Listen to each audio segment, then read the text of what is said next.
감사합니다. 또 우리 다솔이가 좋은 소식이 있다고 다음 주에 떡한답니다. 영재고를 준비하는 클래스에 들어가게 됐답니다. 그래서 해주시고 열심히 기도하고 열심히 또 봉사하면 하나님이 우리 자녀들의 앞길 다 열어주실 줄 믿습니다. 오늘 성령을 아는 지식, 성령님을 아는 지식 시리즈 6번째 시간입니다. 6번째 시간.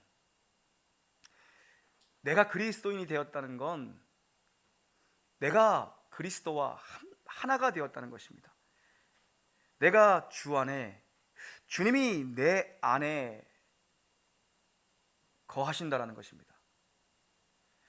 예수님께서 약속하셨던 보혜사 성령님께서 내 안에 거하셔야 비로소 나는 그리스도인이 되는 겁니다.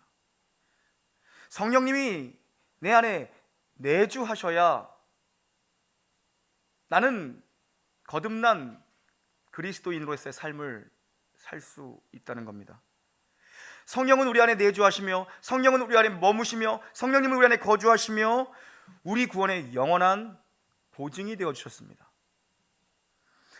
성령님께서는 이미 이루신 그 구원을 날마다 내 안에서 이루어가고 계십니다.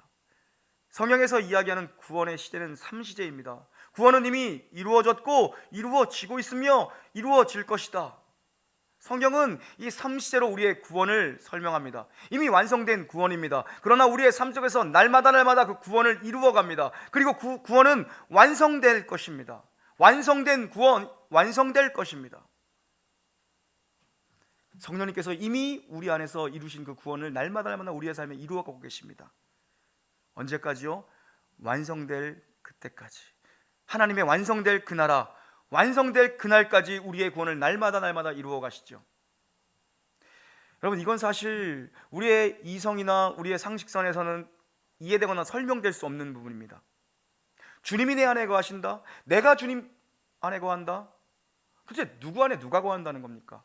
어떻게 나보다 크신 이가 내 안에 거합니까? 어떻게 하나님이 내 안에 거합니까? 이것은 물리적 세계에서는 설명될 수 없는 신비한 영적인 사건이고 실존적인 사건입니다. 여러분, 이게 믿음의 비밀입니다. 이게 그리스도인만 아는 신비입니다. 내가 주 안에, 주님이 내 안에 하나님이 계신다. 내 안에 성령님이 계신다. 내 안에 그리스도의 영이신 성령께서 내 안에 내주하신다. 신비죠. 영적인 신비입니다. 그 사랑을 경험한 사람, 그 성령님을 체험한 사람만 알 수 있는, 그 성령님과 발맞추어 걷는 자만 알 수 있는 신비입니다. 여러분, 우리가요, 이 성령님과 내가 함께 살고 있다, 성령님과 내가 함께 거하고 있다, 내가 성령님과 함께 동행한다라는 것을 놓치면, 이 영적인 세계의 비밀을 놓치면 우리는 그냥 교회에 왔다 갔다 하는 사람입니다. 20년, 30년, 40년 교회 왔다 갔다 하는 사람에 불과합니다. 이 성령님과의 동행, 이 성령님과의 발맞추어 걷는 인생, 성령을 따라가는 삶, 우리가 지난주에는 성령님의 인도를 받는 삶을 주제로 살펴봤다면 오늘은 성령, 그 인도하시는 성령님을 따라가는 삶이란 무엇인가? 우리가 이 영적인 비밀을 놓치면 우리가 성령의 사람, 영의 사람, 진정한 그리스도인이라고 말할 수 없다는 겁니다. 교회를 출입하는 사람은 될지 모르겠지만 영의 사람, 성령의 사람, 그리스도인이 되었다라고 말할 수는 없다는 거죠. 지난주에 멀리서 손님이 오셨습니다. 오랜만에 교회에 손님이 오셨는데 목사님 부부가 오셨어요. 사모님이랑 목사님이랑 오셨습니다. 개척을 하려고 지난주부터 가정에서 예배를 시작하셨대요. 이제 참 목사님 믿음 좋습니다 그랬어요. 이 어려운 때에. 그래서 가정에서 이제 예배를 시작하시고 또 제게 뭐 배울 게 있겠냐마는 도움을 청하고 또 조언을 구하고자 또 멀리서 오셨습니다. 하시는 말씀이 그 10년 넘게 부교육자 생활하면서 뭐 안다고 생각했는데 막상 현실이 되니까 본인이 모르는 게 너무 많더래요. 준비된 것도 없고 뭐 가진 것도 없고 어떻게 어디서부터 시작해야 될지 뭐 막연하고 막막하더라는 겁니다. 뭐 할 줄 아는 게 없더래요. 저희가 뭐부터 해야 될지 모르겠다는 겁니다. 이것저것 물어보고 싶다고 오셨어요. 그런데 그분이 대뜸 하는 질문이, 보통 이제 오겠다고 전화를 하면 보통 추론을 하잖아요. 아유 뭐 이렇게. 근데 약간 좀 시나리오에 없던 질문을 하셨어. 대뜸 뭐가 제일 힘드세요? 뭐가 제일 힘드세요? 그러는 거예요. 개척하면 뭐가 제일 힘듭니까? 담임 목사가 되면 뭐가 제일 힘듭니까? 뭐 준비했던 답이 없는데, 원래 좀 준비했던 답이 없으면 좀 더 정직하잖아요, 그죠? 사람이 제일 힘듭니다 그랬습니다. 제가 사람이 제일 힘듭니다. 유독 한 성도가 저를 힘들게 합니다 그랬어요. 힘들게 하는 성도가 한 명 있습니다. 저희 교회에는. 그 사람이 저를 유난히 힘들게 합니다. 누군지 다 찔리시죠? 지금 다 찔리죠? 다 찔리라고 이렇게 설교하는 거예요. 누구겠어요 여러분? 누구겠어요? 그 한 사람이 저 자신입니다. 저 자신입니다. 우리는 언제 힘들어합니까? 언제 괴로워합니까? 내 힘으로 안 될 때 힘들어합니다. 괴로워합니다. 내 힘으로 안 될 때. 내 힘으로 가장 안 되는 게 나 자신입니다. 내 힘으로 안 되는 것 때문에 우리는 속상해하고 괴로워합니다. 자식이 내 힘으로, 내 마음대로, 내가 뜻한 대로 안 되기 때문에 자식 때문에 괴로워하는 건 아닙니까?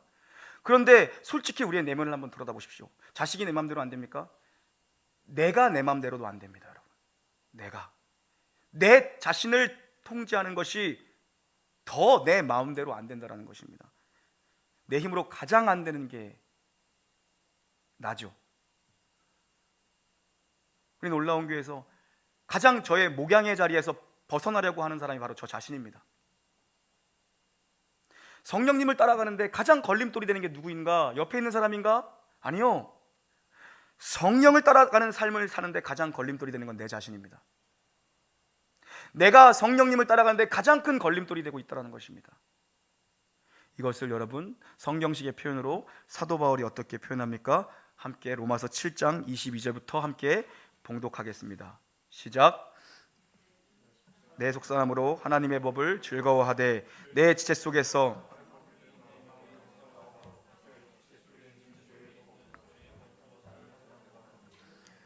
오호라 나는 곤고한 사람이로다. 이 사망의 몸에서 누가 나를 건져내랴. 아멘. 오호라 나는 곤고한 사람이로다. 사도 바울이 성령 안에서 깨달은 진리가 무엇입니까?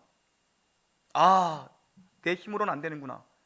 내가 하나님의 법을 사랑한다고 말하지만 내 힘으로 안 되는구나. 내 속에서 다른 무언가가 계속해서 다른 한 법이 싸우고 있구나.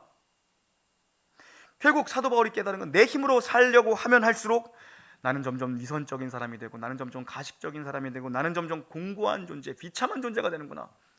사도 바울이 성령 안에서 깨달은 겁니다.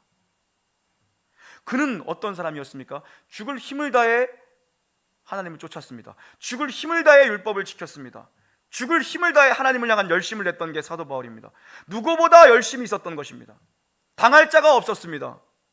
그런데 그가 내 힘으로 하나님을 쫓아다니는 열심이 얼마나 비참한 거였는가를 보게 됩니다. 내 힘으로 하나님을 향해서 내가 열심히 한다는 것, 내가 하나님을 향해서 열심히 살겠다는 것이 얼마나 비참한 것이었는지를 그가 성령 안에서 보게 됩니다.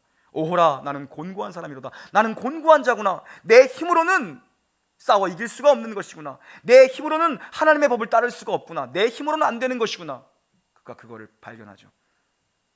여러분 로마서 대개 가서 한번 읽어보십시오. 로마서 8장에는 성령으로 번역된 단어가 20번이나 나옵니다. 로마서 8장에는요. 로마서 8장은 로마서의 분기점이 되는 장입니다. 성령. 그런데 바로 그 전장인 7장에 가면 내가, 나를 이런 단어가 27번이나 나옵니다. 그래서 대반전이 일어나는 겁니다. 8장에서 대반전이 일어나는 겁니다. 뭡니까? 7장까지의 분위기는 어두컴컴합니다. 왜요? 사도 바울이 내 힘, 육체의 힘, 율법 이런 얘기들을 쭉 합니다. 그러다 8장에 와서 분위기가 확 반전됩니다. 왜요? 성령을 이야기하기 시작합니다. 성령을. 내가 그러다가 8장에 넘어와서는 성령님, 그리스도의 영, 살리는 영, 생명의 법, 영을 이야기합니다. 내가 이야기하다가, 나를 이야기하다가, 나를 주장하다가 성령으로 중심이 바뀌어버립니다. 여러분, 왜 대반전이 일어난 겁니까? 여러분, 이게 영적인 세계의 신비입니다. 이것이 비밀입니다. 어떻게 성령님을 따라, 성령님의 인도를 따라갈 수 있는가? 성령을 따르는 삶이란 도대체 어떤 것인가? 내가 열심히 하고 내가 최선을 다하면 되는 것인가? 아니요, 주도권의 문제입니다. 내 삶의 중심을 누구에게 드리는가? 그 주도권의 문제입니다. 누가 내 삶의 주인이 되냐? 그 싸움입니다. 여러분, 주님 물어보시는 겁니다. 네 삶의 주인이 너냐? 아니면 성령이냐? 물어보시는 겁니다. 내가 주인인 사람은 내가 결정하고 내 방식대로 살아갑니다. 성령님을 의지하지 않습니다. 아니요, 성령님을 인식하지 않습니다. 성령의 존재를 무시합니다. 성령에 대해 무지합니다. 그러나 여러분, 성령의 사람은요, 성령께 이끌림을 받는 사람입니다. 성령을 따라가는 사람입니다. 성령님께 주도권을 내어드린 사람입니다. 표정들이 지금 긴가민가한 것 같은데, 여러분, 왜냐하면 성령님께 주도권을 안 내어드려서 그래요. 성령님께 주도권을 내어드린 경험이 없어서 그래요. 사도 바울이 그토록 자기의 힘과 열심으로 뛰어다니며 살았던 사도 바울, 늘 율법이라는 잣대를 가지고 늘 양옆을 살피고 자기 자신에게 율법의 잣대를 갖다 댔던 그 사도 바울, 그가 성령 안에서 비로소 깨닫고 그가 비로소 목격하고 비로소 경험하게 된 것이 무엇입니까? 하나님을 따라가는 삶이란 성령 안에 깊이 거하는 삶이구나. 내가 무언가를 열심히 하고 내가 무언가를 쫓고자 내 힘과 노력과 열심으로 사는 것이 아니라 하나님 안에 깊이 거하는 삶, 하나님과 교통이 있는 삶, 성령님을 의식하고 성령님을 의지하고 성령님과 동행하고 성령님과 발맞추어가는 삶이 바로 그것이 성령님을 따라가는 삶, 그것이 바로 하나님을 따라가는 삶, 성령님의 인도를 받는 삶이구나. 사도 바울이 그걸 깨달은 겁니다. 1절과 2절 한번 봉독해 볼까요? 시작. 그러므로 이제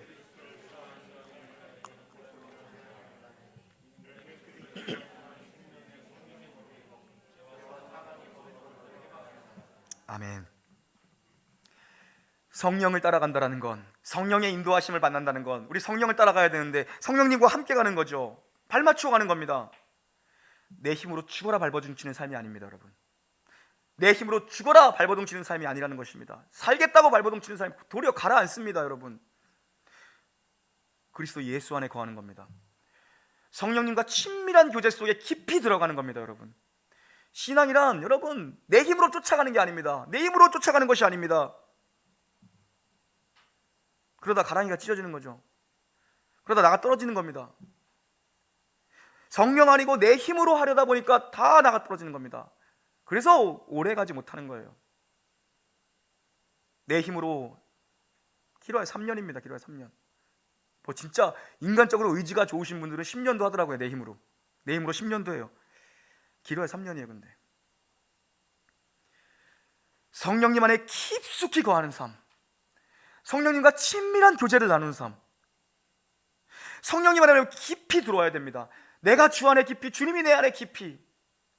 물리적 세계에서 이해될 수 없는 이 일이지만 영적 세계에서는 얼마든지 이해가 되는 이 사건, 내가 성령님 앞에 깊이 들어가는 놀라운 영적인 신비와, 그리고 그분이 내 삶의 좌소 속에 깊이 들어와 왕자로 좌정하시어서 나를 다스리는 그 삶, 그것이 성령을 따르는 삶입니다. 여러분, 그 성령님께서 나와 친구같이 말씀해 주시고 그 성령님께서 나의 위로자가 되어주시고 그 보혜사 아니십니까?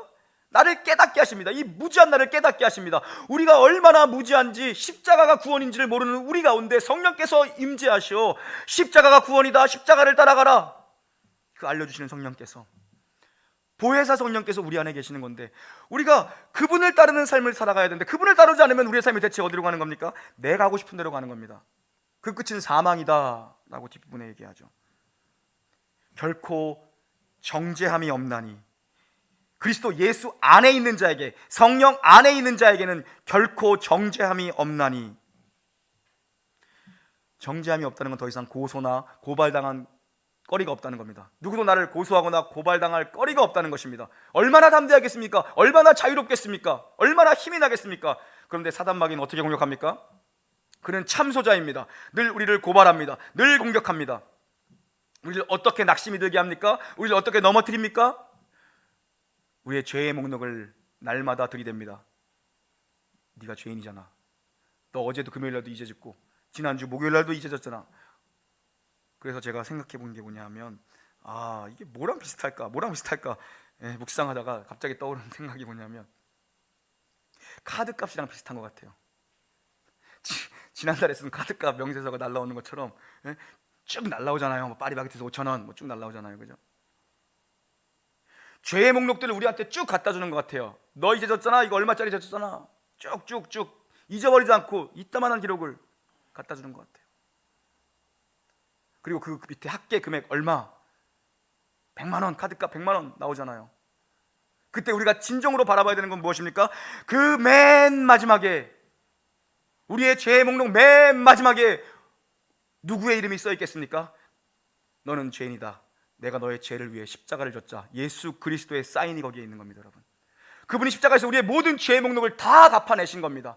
그것을 알게 하신 이가 성령이요, 그것을 깨닫게 하신 이가 성령이요, 그래서 예수의 뜻대로 살아가게, 십자가의 뜻대로 살아가게 하신 이가 성령이라는 것입니다. 그래서 여러분, 내 안에 성령님이 계시는데 뭐가 두렵고, 내 안에 성령님이 계시는데 뭐가 그렇게 염려가 되고 걱정이 됩니까? 성령 안에 거한다는 것, 성령 안에 있다는 것, 십자가를 의지하게 만들고 십자가를 나의 것이 되게 만드는, 그 십자가가, 갈보리의 십자가가 오늘 나의 것이 되게 만드는 것이 바로 성령께서 하시는 일입니다. 2000년 전에 그리스도께서 죽으시고 부활하시고 우리에게 약속하신 보혜사 성령이 교회 위에 부어지고 오늘 살아가는 나, 2020년을 살아가는 나, 그 나에게 성령께서 십자가가 너의 것이고 그 십자가가 바로 너의 것이다. 오늘 나에게 날마다 그 구원을 이루게 하시는 분이 성령이라는 것입니다. 그래서 여러분, 성령 안에 거하는 자는 나 자신도 정죄하지 않고 남도 정죄하지 않습니다.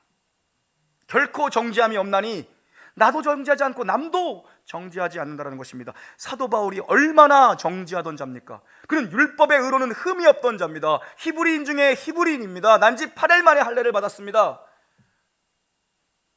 그런 그가 했던 일이 뭡니까? 늘 열심을 가지고 쫓아다녔습니다. 누가 율법을 어기나 보자.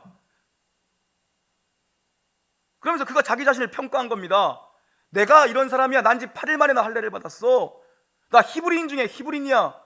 바리새파야. 자기 자신을 그렇게 증명하며 살던 사람입니다. 누가 나보다 율법을 잘 지킨대. 그게 사도 바울이 가지고 있던 하나님에 대한 열심이었습니다.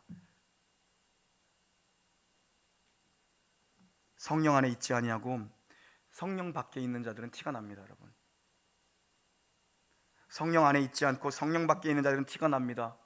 사도 바울이 성령을 알지 못할 그때에, 부활하신 그리스도를 만나기 그때에 그는 하나님을 믿는다고 했지만, 하나님께 대하여 열심히 탁월했지만 남을 정죄하는 삶을 그가 살았죠. 자기 자신에 대해서 용납하지 못하는 삶을 그가 살았죠. 늘 자기를 중심 삼습니다. 자기를 증명하며 살고자 합니다. 성령 밖에 있는 자들, 그리스도 밖에 있는 자들, 성령 안에 깊이 들어가 있지 못한 자들, 자기를 중심 삼고 자기를 증명하고 싶어 하죠. 자기를 나타내고 싶어 합니다. 그러나 여러분, 성령을 따르는 삶이란 나로부터 자유해지고 남으로부터도 자유해지는 겁니다. 여러분 자신으로부터 자유해질 수 있기를 주님의 이름으로 축원합니다. 나를 증명하고 싶은 삶, 나를 중심으로 삼고 싶은 삶으로부터 자유해지는 겁니다. 그리고 남을 정죄하는 삶으로부터 자유해지는 겁니다. 그리스도 예수 안에 있는 자는 결코 정죄함이 없나니 나도 정죄하지 않고 남도 정죄하지 않는 겁니다. 왜요? 우리 모두가 그리스도 예수 안에 있기 때문이죠. 진리를 알지니 진리가 너희를 자유케 하리라. 진리의 영이신 성령은 우리를 자유롭게 합니다. 내가 점점 풀려나는 걸 보는 겁니다. 내가 속박으로부터, 억압으로부터, 상처로부터, 과거로부터, 눌림으로부터 내가 풀려나는 걸 경험하는 것입니다. 3절과 4절 함께 봉독합니다. 시작.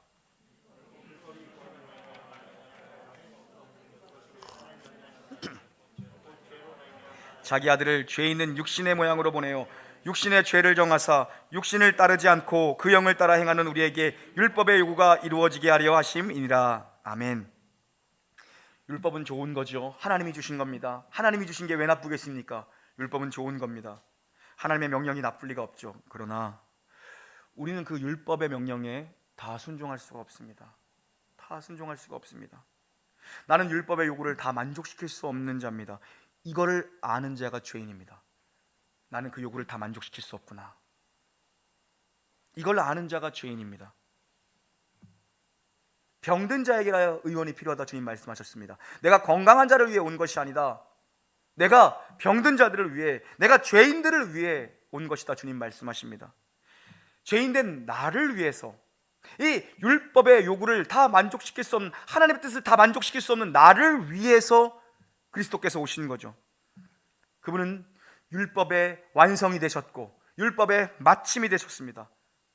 그리고 때가 참에 그분이 다 이루신 이 구속의 사건을 우리 안에, 성령께서 우리 안에 찾아오셔서 우리를 부르신 겁니다. 내 능력으로 율법의 요구를 이룰 길이 없다는 걸 아시죠? 그래서 주님이 율법의 마침으로 율법의 완성으로 오신 겁니다. 그리스도께서. 성령 안에 있는 사람은요, 그러나 성령 안에 있는 사람은 내 능력으로 갈 수 없는 길, 그 길을 가게 만드시는 분이 성령입니다. 왜요? 그분은 율법의 완성이 되셨고 율법의 마침이 되셨기 때문에 내 힘으로는 갈 수 없는 길을 갈 수 있게 하는 분이 바로 성령이라는 겁니다. 내 힘으로 말씀을 쫓아가는 삶이 아니라 나로 하여금 말씀 위를 걷게 하시는 분이 성령입니다. 죽어라 내가 쫓아가는, 내 열심과 내 의지와 내 노력으로 쫓아가는 삶이 아니라 나로 말씀 위를 걷게 하시는 분. 율법은 채찍과 같아서 늘 우리의 머리 위에 있었습니다. 내가 죄를 지을 때마다 율법은 나의 머리를 한 대씩 내려쳤습니다. 내려쳤어요. 어저께 제가 마음이 잘 집중이 안 돼가지고 절에 갔거든요. 절에 갔다는 얘기가 아니고요, 산책을 하는데 거기 절이 있더라고요. 절에 가기 몰랐어요. 거기 절이, 산책을 하는데 절이 있었어. 산책을 끝까지 한번 가봤어. 내가 끝까지 한번 가야겠다. 끝까지 갔는데 절이 있었어요. 절이. 근데 거기서 뭐 외우는 소리가 나더라고요. 좀 저녁에 해 떨어질 때쯤 갔거든요. 해 떨어질 때 춥더라고요. 그래서 갔다 와서 뭐 이불 덮고 잤는데 바로 갔어요. 절이 있더라고요. 그래서 뭐가 막 외우는 소리가 나요. 가봤어. 그러면서 뭔가 딱딱 소리 나더라고요. 딱딱 뭐 이런 소리 나는 것 같아. 조는 분들 때리나? 이렇게 해가지고 거기가, 근데 물어봤어요. 그래서 물어봤더니 그거래요. 우리로 말하면 신학교 같은데. 거기가, 그러니까 내가 때린 거야 이걸 때 조는 사람들. 율법은 막대기와 같아서 우리가 죄를 지을 때마다 우리의 머리통을 한 대씩 내려 쳤습니다. 그런 거 있잖아요. 절에서 막 졸면 와서 어깨 치고 막 이런 거 텔레비전 봤는데 안 보셨어요? 탁탁 소리 나는 걸로. 율법은 막대기와 같아서 내가 죄를 하나 지을 때마다 나의 머리통을 한 대씩 내려쳤습니다. 그러나 그리스도 예수 안에 있는 자, 성령 안에 있는 자에게는 결코 정죄함이 없나니. 그러면 지금 그 율법은 어디로 간 것입니까? 그 율법이 없었습니까? 아니요. 그 율법은 바로 은혜 아래 거하는 자들의 발밑에 있는 것입니다. 우리는 율법 아래 있지 아니하고 우리는 은혜 아래 있는 자입니다. 그러면 우리는 원래 율법 아래 있던 자들이었습니다. 그런데 우리는 이제 은혜 아래 있습니다. 그럼 그 율법은 어디로 간 겁니까? 폐기됐습니까? 아니요. 그 율법은 바로 은혜 아래 있는 우리의 발밑에서 우리의 삶을 인도해가는 지표가 되는 것입니다. 성령께서는 우리 스스로 갈 수 없었던 길, 내 힘으로 결코 하나님의 요구에 만족할 수 없었던 그 길을 걷게 하시죠. 순종케 하신다는 것입니다. 그래서 여러분, 내가 그분 안에 거해 있어야 되고 그분이 내 좌소에 좌정하시면 되는 겁니다. 내가 그분 안에 깊숙이 있어야 되는 것이고, 그분이 내 좌소에 좌정해 계셔야 됩니다. 그래야만 율법을 따라, 우리가 성령을 따르는 삶을 살 수 있는 것입니다, 여러분. 그래서 우리가요, 성령님과 교제가 꺼지면요, 우리는요 예수를 믿는 것과 전혀 딴 방향으로 갈 수 있습니다. 교회 안에 와 있다고 되는 거 아닙니다, 여러분. 우리가 성령님과의 친밀한 교제가 꺼져버리면요, 여러분, 풀러가 그냥 뽑혀버리면요, 여러분, 예수를 믿는 것과 전혀 내 삶이 다른 방향으로, 내 선택이 다른 방향으로 걸어갈 수 있습니다, 여러분. 말씀과는 무관한 길을 걸어갈 수 있습니다. 성령님과의 친밀한 교제가 꺼져버리면 주님이 원하시는 주님의 뜻과는 정말 정반대의 길을 내가 걸어갈 수도 있다는 것입니다. 내 힘으로 갈 수 있다고 주장하지 마십시오. 내 뜻대로 할 수 있다고 주장하지 마십시오. 엉뚱한 곳에서 방황 헤맬 수 있습니다. 그래서 그리스도인은 성령 안에서의 삶을, 내가 성령님이 내 안에 계시다, 내 안에 내주에 계시다, 성령님이 나와 함께 계시다는 이것을 부인하면 아무것도 아닙니다. 그리스도인이 아닙니다. 여러분, 성령이 영의 사람 아닙니다. 육의 사람입니다. 성령 안에 있는 것, 그분 안에 깊숙이 있는 것이야말로 성령을 따르는 삶을 사는 것입니다. 우리 5절 6절 읽겠습니다. 시작.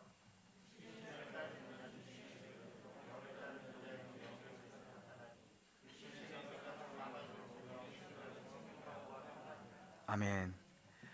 성령을 따라 산다는 것은 육의 것을 생각하며 사는 것이 아닙니다. 영의 생각을 하며 사는 것이 성령을 따라 사는 것입니다. 영의 생각을 하며 사는 것. 여러분 자신에게 한번 자문하시고 자답하십시오. 영의 사람입니까? 육의 사람입니까? 나는 영의 사람입니까? 나는 육의 사람입니까? 누가 제일 잘합니까? 여러분이 제일 잘합니다. 내가 육의 사람인지 영의 사람인지 여러분이 제일 잘합니다. 내 자신이 잘 압니다. 영의 생각을 하면 영의 사람이고 육의 생각을 하면 육의 사람입니다. 여러분 영의 생각하십니까? 육의 생각하십니까? 너무 간단하죠? 해볼까요? 육의 사람 앉는 좌석 있죠. 영의 사람 앉는 사람 중간에 있는 사람 있죠. 그렇게 한번 만들어. 그래서 이번 주는 제가 육의 생각을 했습니다. 회개합니다. 이쪽에 앉고 이렇게 하고 이번 주는 영의 생각으로 승리했습니다. 이쪽에 앉고 이번에 오락가락 했네요. 화요일까지는 잘했는데요. 가운데 앉고. 여러분 육의 생각을 백날 해봐야 죽음에 이르는 길이라고 성경은 말씀합니다. 왜 우리가 이렇게 불안한 겁니까? 왜 이렇게 잠이 안 오는 겁니까? 왜 이렇게 걱정이 많고 근심이 많은 겁니까? 왜 때로는 신앙이 이렇게 어렵습니까? 왜 이렇게 내 삶이 어려운 것 같습니까, 여러분? 철저하게 내 자아를 성령님 앞에 내놓지 않아서 그런 겁니다. 철저하게 내 자아를 성령 앞에 굴복시키지 않아서 그런 겁니다. 철저하게 내 육을 십자가에 못 박지 않아서 그런 겁니다. 여러분 자아가 깨지는 정도는 안 됩니다. 자아가 깨지면요 아직 뾰족하다는 거 아니에요. 남 찌릅니다. 자아가 깨지면. 깨지는 정도로 되지 않습니다. 남을 찌릅니다. 깨지면 다칩니다. 뾰족해서. 자아가 완전히 죽어야 됩니다. 내 자아를 십자가에 못 박아야 됩니다. 날마다 나는 죽노라. 영의 생명, 영은 생명이고 생명의 길이고 영은 평안을 주는 길이라고 얘기합니다. 영을 생각하면 생명의 길이 열리고 영을 생각하면 평안이 온다라고 말씀하시죠. 여러분 성령의 생각은 평안입니다. 성령의 일은 평안합니다. 영의 생각을 한다는 건 내 자아를 죽이는 겁니다. 십자가에 못을 박는 겁니다. 내 육의 생각을, 내 자아를 십자가에 못을 박는 거죠. 여러분 내 자아가 살아있어서 골머리가 아픈 겁니다. 사실 나만 죽으면 되는데 내 자아가 살아있어서 그렇게 머리가 아픈 겁니다. 육신을 굴복하지 않으니까, 육의 생각을 굴복하지 않고 육신을 굴복하지 않으니까 하나님의 법에 굴복이 안 됩니다. 그래서 걱정 있고 근심 있고 두려움이 있고 잠이 안 오는 겁니다. 내 자아를 하나님의 법에 굴복해야 되는데 그게 안 되는 거죠. 내 자아를, 내 살아있는 자아를 가지고 하나님의 법에 굴복될 수가 없습니다. 성경 말씀 아무리 많이 봐도, 아무리 많이 들어도, 아무리 많이 외워도 여러분 육의 생각을 가지고 내 자아를 죽이지 않으면, 내 자아가 완전히 죽지 않으면 아무런 삶의 변화도 경험하지 못하죠. 아무런 삶의 변화도 경험할 수 없습니다. 매일 오고 가도 아무런 삶의 변화도 경험할 수 없습니다. 보십시오 여러분, 핸드폰만 들면 얼마나 좋은 목사님들의 명설교가 이 안에 다 있습니까? 검색만 하면 되잖아요. 그죠? 70년대 설교부터 다 들 수 있어요. 더 오래된 것도 남아있는 것도 있어요. 그죠? 한국교회 막 부흥의 시대에 선포되었던 그 말씀들을 우리가 얼마나 그냥 마음만 먹으면 손가락 몇 번만 움직이면 들을 수 있습니까? 그럼 변화돼야 되는 거 아닙니까? 그 시대의 사람들은 변화됐잖아요. 그 시대에 폭발적 부흥이 일어났지 않습니까? 근데 우리는 왜 안 되는 겁니까? 왜 변화를 경험하지 못하는 겁니까? 여러분, 아무리 많이 알아도, 아무리 많이 들어도 그것이 단순히 지식에 머물러서는 아무런 삶의 변화도 경험할 수 없습니다.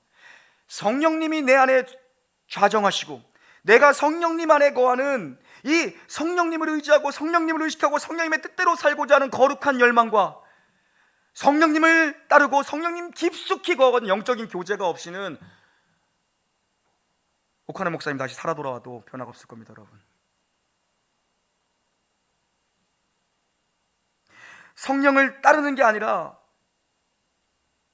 내 자아에 끌려다녀서는 여러분 늘 염려하고 걱정하고 근심하고 불평하고 원망하고 미워하고 용서하지 못하고 정죄하다가 한평생 다 보내죠. 성령님을 의식하십시오. 성령님을 인식하십시오. 성령님을 의지하십시오. 한국교회가 왜 이렇게 약해진 겁니까? 성령을 의식만 해도 파워풀해집니다. 교회는 안 하시네요. 아무도. 성령을 의지하지 않으니까 아무도 대답을 안 하는 거예요. 여러분, 우리 삶의 모든 문제들 성령님만 의식해도 거의 다 풀릴 겁니다. 진짜 우리가 그걸 의지하지 않아요. 성령님을 인식하기만 해도 우리의 수많은 죄악들을 끊어낼 것입니다. 우리가 성령님을 인식하지 못하고 성령님을 의지하지 못하고 그분을 신뢰하지 못하고 그분과 함께 발맞춰가는 훈련이 안 되는 겁니다. 여러분 안에 성령님이 나와 함께 계시는구나라는 생각을 하루에 몇 번이나 하십니까? 여러분 안에 그런 길, 주님과 교통하는 길을 여러분 만들어 두셨습니까? 여러분, 주님과 나와의 친밀하고 아주 비밀스러운 교제의 길을 만들어 주셨습니까? 영적인 길, 우리 아까 집사님 기도 잘하셨는데 영적인 혈이 뚫리는 그 하나님과의 그 교통하는 길 있습니까? 저는 그런 것들을 자연 속에서도 많이 찾아요, 사실요. 그래서 뭔가 집중이 안 되고 마음이 어려우면 늘 가서 산책을 하면서 주님과 대화하듯 이야기합니다. 그럼 뭔가 하나님께서 주시는 감동과 마음과 음성이 있어요. 여러분, 성령을 따라다녀야지, 성령께 붙들림 받아야지. 나에게 묶여 있으면 늘 근심, 걱정, 염려입니다. 여러분, 그리스도의 영, 성령님, 또 다른 보혜사, 그 성령님께서 지금 도대체 어디에 계시는 겁니까? 함께 고린도전서 3장 16절 읽고 마칩니다. 시작.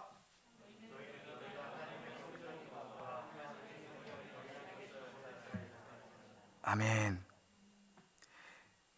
내 안에 계시는 성령님을 주인 삼는 것이 성령님을 따르는 삶입니다. 여러분, 열심히 하려고 발버둥치지 마시고, 하나님의 가장 큰 일은 무엇입니까? 하나님이 보내신 일을 잘 믿는 게 하나님의 일입니다.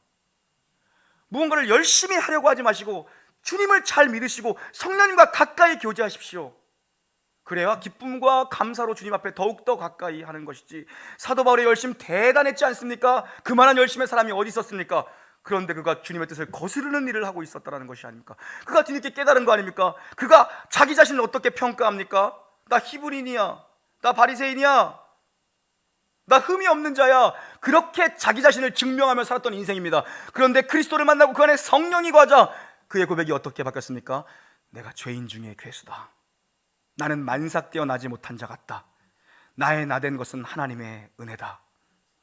완전히 바뀌어버린 겁니다. 그의 모든 가치관이, 모든 가치체계가 완전히 무너져버린 겁니다. 여러분, 나 바리새인이야, 누가 나보다 율법을 잘 지켜? 제 율법 안 지키네? 잡으러 가자. 율법을 거스르네? 잡으러 가자. 자기 자신을 정죄하고 남을 정죄했던 그입니다. 그 엄청난 열심으로.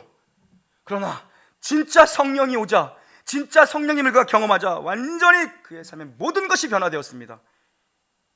내 삶은 내가 주인이 아니라 성령님이 주인이십니다. 여러분, 성령님을 인식하시고 성령님을 의지하십시오. 성령님을 찾으십시오. 성령님을 구하십시오. 날마다 구하십시오. 성령님, 저 주 앞에 왔습니다. 오늘도 말씀해 주십시오. 오늘 주님과 한마디 대화하고 싶습니다. 주님, 제가 괴롭습니다. 어떻게 하면 좋겠습니까? 주님 보혜사시잖아요. 저 위로해 주십시오. 주님, 이것이 맞습니까? 이것이 틀린 겁니까? 제게는 무지합니다. 저는 지혜가 없습니다. 주님, 어떻게 하는 것이 좋겠습니까? 주님과 교제하십시오. 주님, 말씀해 주십시오. 주님, 말씀을 통해서 내게 알려주십시오. 깨닫게 해주십시오. 성령님, 당신만이 나의 유일한 보혜사이십니다. 이 믿음의 고백이 우리 삶의 실제가 되기를 우리 주 예수 그리스도로 간절히 축원합니다. 기도하겠습니다. 그와 같이 우리를 버려두지 아니하시고자 보혜사 성령님을 보내주셔서 감사합니다. 주님, 성령을 따르는 삶을 살기 원합니다. 성령님께 인도받는 삶을 살기 원합니다. 우리 모두의 소망이며 고백이며 간절함입니다. 사랑하는 주님, 성도들에게 말씀하여 주시옵소서. 바른 길 가도록 고쳐주시고 인도하여 주시옵소서. 우리의 무지함을 아시오니 지혜를 주셔서 깨닫게 하여 주시옵소서. 때로는 불처럼 바람처럼 강한 능력으로 역사하여 주시옵소서. 교회 위에 성령의 은사들이 넘쳐나게 하여 주시옵소서. 성령의 말하게 하심을 따라 성령의 언어가 강단에서 선포되게 하여 주시옵소서. 성령의 하나 되게 하심을 따라 우리 온 성도들 마음이 하나 되게 하여 주시옵소서. 주여, 한국교회를 긍휼히 여기사 촛대를 옮기지 마시고 우리에게 불처럼 바람처럼 오순절의 역사를 다시 한번 허락하여 주시옵소서. 행하실 주님을 찬양하며 우리 구주 예수님의 이름으로 감사하게 돌리옵나이다. 아멘.